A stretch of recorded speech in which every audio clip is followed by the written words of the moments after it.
ঈদ রেসিপিতে আজকে আপনাদের সঙ্গে শেয়ার করছি চিকেন বিরিয়ানি। আজকে চিকেন বিরিয়ানিটা কিন্তু আমি খুবই অল্প মশলা দিয়ে তৈরি করব এবং এটা কিন্তু আলহামদুলিল্লাহ খেতে অনেক বেশি মজা হয়েছিল। তাহলে চলেন রান্নাটা শুরু করে দিই। প্রথমে এখানে কড়াইতে আমি দিয়ে দিয়েছি সয়াবিন তেল, আরও এর মধ্যে দিয়ে দিয়েছি কিছুটা ঘি। তো তেল এবং ঘিটা কিছুটা গরম হয়ে আসলে এর মধ্যে দিয়ে দিব পেঁয়াজ কুচি। পেঁয়াজটাকে কিছুটা ভেজে নিব। পেঁয়াজটা কিছুটা ভাজা হয়ে আসলে এর মধ্যে দিয়ে দিব আদা রসুন বাটাটা দিয়েও পেঁয়াজটাকে আরও কিছুক্ষণ ভেজে নিব। এখন হচ্ছে আমি আগের থেকে ধুয়ে পানি ঝরিয়ে রাখা মুরগির মাংসটা এখানে দিয়ে দিচ্ছি।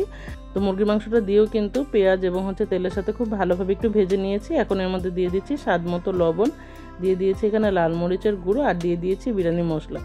এই বিরিয়ানি মশলাটা কিন্তু আমি আমার বাসায় তৈরি করে নিয়েছি। কীভাবে বাসায় বিরিয়ানি মশলা তৈরি করতে হবে এর একটা ভিডিও কিন্তু আমি আপনাদের সাথে শেয়ার করেছি। যারা এখনও দেখেননি আমার পেজে দেওয়া আছে, আপনারা দেখে নিতে পারেন। এরপর এখানে দিয়ে দিয়েছি কিছু আস্ত কাঁচামরিচ, দিয়ে খুব ভালোভাবে সব কিছু একত্রে মিক্স করে নিচ্ছি। মিক্স করা হয়ে গেলে এখন এর মধ্যে দিয়ে দিব বাদাম বাটা। তো এখানে আমি কাজু বাদাম এবং কাঠবাদামটাকে অল্প একটু পানি দিয়ে ব্লেন্ডারে ব্লেন্ড করে নিয়েছি। তো সব কিছু একত্রে মিক্স করা হয়ে গেলে এখন ঢাকনা দিয়ে আমি মুরগি মাংসটাকে কষিয়ে নিব। তো মাঝে আমি একবার এটাকে নাড়াচাড়া করে দিয়েছি, আর মাংসের মধ্যে থেকেই কিন্তু অনেকটা পানি বের হয়েছে। এটা দিয়ে কিন্তু মুরগি মাংসটা অনেকটা কষানো হয়ে গিয়েছে।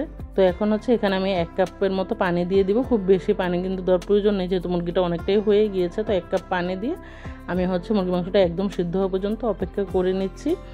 তো আমাদের মুরগির মাংসটা কিন্তু একদমই সিদ্ধ হয়ে গিয়েছে। আমি ঢাকনা উঠিয়ে এটাকে নেড়ে চেড়ে নিচ্ছি। আর এখন আমরা মাংসের পিসগুলোকে উঠিয়ে নিব, যেহেতু মুরগির মাংসটা একদম সিদ্ধ হয়ে গিয়েছে। আর মাংসের যে মশলাটা আছে এটার মধ্যে আমি আগের থেকে ধুয়ে পানি ঝরিয়ে রাখা পোলাওয়ের চালটা দিয়ে দিব। আজকে এখানে আমি চিনি গুঁড়া পোলাওয়ের চালটা ব্যবহার করেছি। আপনারা চাইলে কিন্তু এটা বাসমতি চাল দিয়েও তৈরি করতে পারেন।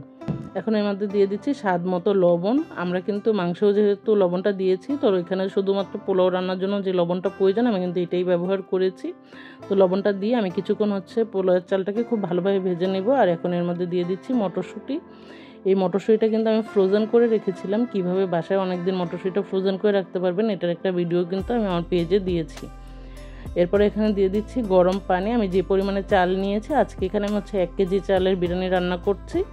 তো এর থেকে ডাবল পরিমাণে পানি আমি আগেই গরম করে নিয়েছি। তো ওই পানিটাও দিয়ে দিয়েছি। আর এখন এর মধ্যে দিয়ে দিচ্ছি গুঁড়া দুধটা দিয়েও খুব ভালোভাবে সব কিছু একত্রে মিক্স করে নিব।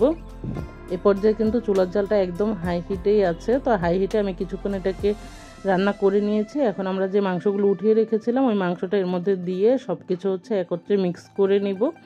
তো মিক্স করা হয়ে গেলে আমি কিন্তু চুলার জালটা একদম লো করে দিব। আর আমার কড়াইয়ের নিচে আমি একটা তাওয়া দিয়ে দিব, এতে করে কিন্তু বিরিয়ানিটার নিচ থেকে লেগে যাবে না। তো এখন আমি ঢাকনা দিয়ে এটাকে 15 মিনিটের জন্য দমে রেখে দিব। আর ঢাকনার মধ্যে যে ছিদ্রটা আছে এটাও কিন্তু আমি বন্ধ করে দিচ্ছি। তো 15 মিনিট পরে কিন্তু আমি আমার বিরিয়ানিটা নাড়াচাড়া করে নিব। আর এর মধ্যে কিছু আস্ত কাঁচামরিচ আরও দিয়ে দিয়েছি, কিছুটা ঘি দিয়ে খুব ভালোভাবে বিরিয়ানিটাকে মিক্স করে নিচ্ছি। এই পর্যায়ে এখন দিয়ে দিচ্ছি কেওড়া জল, আর দিয়ে দিচ্ছি পেঁয়াজ বেরেস্তা। এরপরে কিন্তু আমি ঢাকনা দিয়ে ঢেকে রেখে দিব পরিবেশনের আগ পর্যন্ত। ব্যাস তৈরি হয়ে গেল আমাদের চিকেন বিরিয়ানি। ঈদে কিন্তু অবশ্যই রেসিপিটি ট্রাই করবেন। আর আজকের এই ভিডিওটি কেমন লাগলো অবশ্যই কমেন্ট করে জানাতে ভুলবেন না। সবাই ভালো থাকবেন, সুস্থ থাকবেন। আল্লাহ হাফেজ।